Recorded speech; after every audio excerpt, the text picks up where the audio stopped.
Sahabat Lato Cadia, ikuti cerita bersambung Manusia Harimau Marah. Selamat mendengarkan. Kau pasti mau menghasut berdebah, kata Erwin marah. Sekali ini tidak Erwin, aku mau menyampaikan kisah nyata. Kau jangan buru-buru naik pitam. Kau tahu bahwa aku ini palsu. Aku mengakuinya. Tetapi sahabatmu itu jauh lebih palsu dari diriku. Biar aku jadi tikus atau kata yang hina kalau aku berbohong. Kalau jadi tikus, biar aku tak bergigi.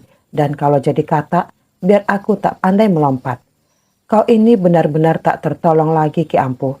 Tetapi betapapun aku kagum atas keahlianmu memilih kata-kata, mestinya kau dulu jadi penyair atau sastrawan, ujar Erwin.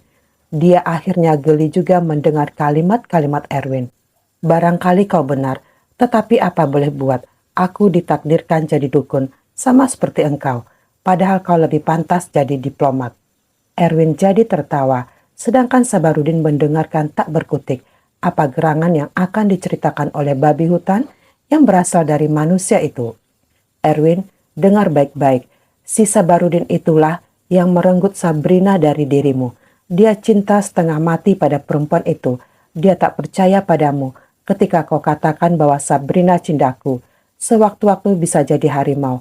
Dia suruh kau turun dari mobilnya. Kau ingat bukan?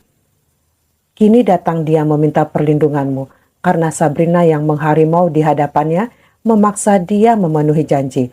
Padahal dia sudah jadi amat takut pada gadis itu. Dia lari kepadamu dan masih juga akan menutupi rahasia kotornya. Dia itu egois nomor satu, Erwin, hanya memikirkan dirinya. Kau dusta, Ki Ampuh, bentak Erwin marah. Kau tak percaya?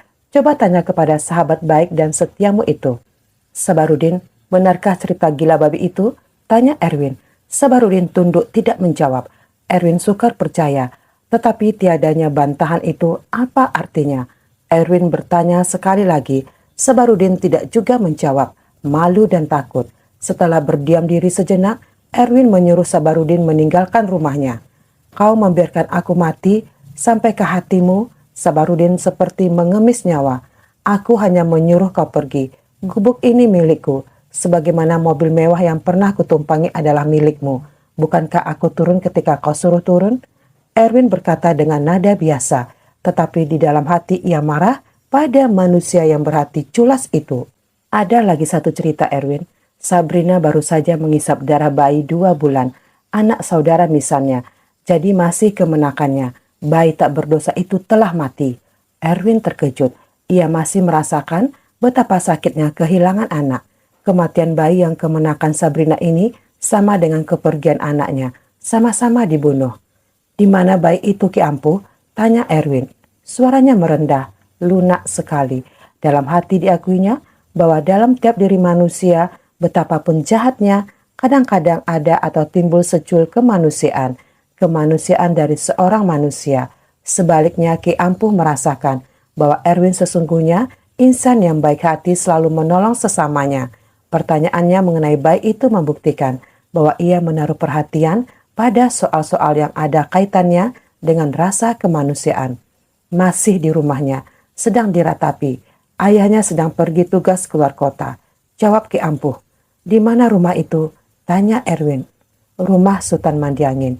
Bayi itu dengan ibunya yang saudara misan Sabrina menginap di sana. Jadi satu rumah dengan Sabrina? Tanya Erwin hampir tak percaya. Ya, hanya berlainan kamar. Jawab Ki Ampuh. Iblis, dia benar-benar iblis. Bagaimanapun ganasnya cindaku, ia toh mempunyai otak untuk berpikir sebagai manusia.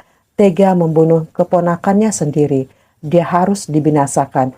Di mana iblis itu sekarang? Sudah lari dari rumah itu, mencari sahabatmu yang bernama Sabarudin ini. Hati Erwin panas bukan buatan. Rasa takut Sabarudin itu pun meningkat. Dia bayangkan bagaimana manusia harimau itu nanti merobek dadanya untuk mengeluarkan jantung dan hatinya yang curang sekali. Ia akan tergeletak di pinggir atau bahkan di tengah jalan dengan isi perut berhamburan. Betapa akan sakit dan ngerinya menjelang kematian. Dia tidak mau kematian seperti itu.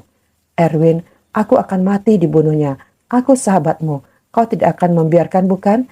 Aku dulu dirayunya. Barangkali diguna-gunai sampai bisa tertarik kepadanya. Dialah yang punya ulah, Erwin. Aku hanya korbannya. Dia yang harusnya kau bunuh, Erwin. Pinta Sabarudin beriba-iba sambil mendesak dengan napas terkadang terengah-engah. Ini menyangkut nyawanya yang hanya sebiji dan tak ada yang dapat memberinya nyawa baru dengan harga berapapun. Yang dapat menyelamatkannya hanya Erwin. Ki Ampuh tertawa tanpa memperlihatkan rupa, kemudian berkata, "Kau dengar kepalsuan anak manusia yang kaya ini? Sabrina tak pernah mengguna-gunainya. Dialah yang membujuk dan bahkan mengatakan bahwa kau bukan kekasih yang cocok. Karena kau manusia harimau, Erwin." Tambah Ki Ampuh. Ia ingin melihat Erwin membunuh sahabatnya di rumah itu. "Keluarlah dari rumahku ini, Sabarudin. Kembalilah ke rumahmu yang mewah. Aku hanya manusia harimau yang hina dan patut kau perlakukan seperti itu. Kau banyak uang, bisa membeli bantuan dari mana atau siapapun. Kau boleh coba menyewa 1 batalion orang bersenjata untuk melindungi dirimu. Keluarlah. Kalau aku tak dapat mengendalikan kesabaran lagi, kau akan kubunuh dan jantungmu akan kumakan," bentak Erwin yang memang sudah jadi amat marah karena perilaku sahabat yang diduganya amat baik itu. Kiranya orang itu baik hanya waktu membutuhkan bantuannya. Sabarudin sangat terkejut, tidak pernah menyangka bahwa orang yang selalu lembut itu bisa semarah ini. "Keluarlah orang kaya," bentak Erwin. "Tidak, lebih baik aku mati di tanganmu daripada dibunuh oleh cindaku itu," pinta Sabarudin mengharapkan iba kasihan. "Erwin, tolonglah aku. Aku akan beri apa saja yang kau minta atas perlindunganmu." "Dasar kau manusia tak punya harga diri. Kau tunjukkan lagi sifatmu yang hanya menuhankan uang. Kau kira segala-galanya di dunia ini bisa kau capai dengan uangmu yang melimpah-limpah. Kau sama saja dengan para penipu dan pencuri harta negara. Tak bermoral sama sekali. Kalian terlalu mendewakan materi. Aku tidak tertarik dengan uangmu, Sabarudin. Walaupun aku hanya seorang miskin, kau tak dapat membeli aku dengan kekayaanmu." Pada akhir kalimat yang diucapkannya itu, Erwin menarik kerah baju Sabarudin, menyeretnya keluar pintu. "Pergi kau," hardik Erwin sekali lagi. Lalu ia membanting pintu, membiarkan Sabarudin itu menghadapi nasibnya. Ketika ia tiba di dalam kembali, Ki Ampuh berkata bahwa Erwin telah bertindak tepat. Kata Ki Ampuh, "Kalau kita terlalu mengalah di dunia ini, akhirnya kita diinjak orang. Orang-orang bermental buruk harus dihadapi dengan cara yang sama. Tidak selamanya orang harus menjalankan peri kemanusiaan terhadap mereka yang terang-terangan mau membinasakan kemanusiaan itu sendiri. Kemanusiaan adalah suatu sifat yang amat agung, tetapi kalau dilaksanakan secara keliru, maka ia bisa membalik dengan akibat yang amat berat, bisa menyengsarakan seseorang atau sekeluarga, bahkan suatu bangsa." Setelah diam sejenak, Erwin berkata bahwa Ki Ampuh sebenarnya amat bijaksana, tetapi mengapa harus tergelincir atau membiarkan dirinya tenggelam di dalam nista seperti keadaannya sekarang? Orang bijaksana tidak selalu punya sifat-sifat yang baik, dan orang bijaksana juga tidak selalu bijaksana terhadap dirinya sendiri. "Kau lebih baik, jauh lebih baik daripada aku, Erwin," ujar Ki Ampuh. Mendengar itu, Erwin jadi kasihan. Apakah Ki Ampuh yang sudah berusia lanjut sadar akan kesalahan dan kejahatan dirinya? "Benar, aku sadar kini. Tetapi bukankah sudah terlambat? Aku tak mungkin jadi manusia kembali. Akan beginilah nasibku sampai aku menemui ajal untuk kedua kalinya. Entah untuk jadi apa pula lagi." "Jangan berkata begitu, Ki Ampuh. Orang yang menyadari kesalahannya dan menyesal atas kekeliruannya serta mau bertobat, mungkin dapat pengampunan dan dibebaskan dari penderitaannya." Pada hari itu, Ki Ampuh benar-benar menyesal atas segala kejahatannya. Setelah itu, Erwin berkata bahwa ia mau ke rumah Sultan Mandiangin untuk melihat apakah ia masih dapat berbuat sesuatu untuk bayi yang dibunuh oleh Sabrina. "Bukankah ia sudah tewas, Erwin? Apalagi yang dapat kau lakukan?" "Aku mau melihatnya. Bagaimanapun aku kenal Pak Sultan Mandiangin, sedikitnya untuk menunjukkan bela sungkawa." "Kau berhati mulia, pergilah. Aku nanti juga akan hadir di sana," kata Ki Ampuh.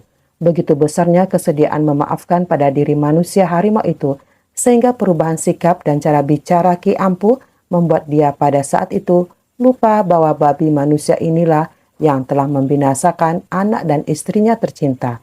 Dan kenyataan inilah pula pada waktu itu membuat Ki Ampuh sangat sedih dan menyesal atas apa yang telah dilakukannya.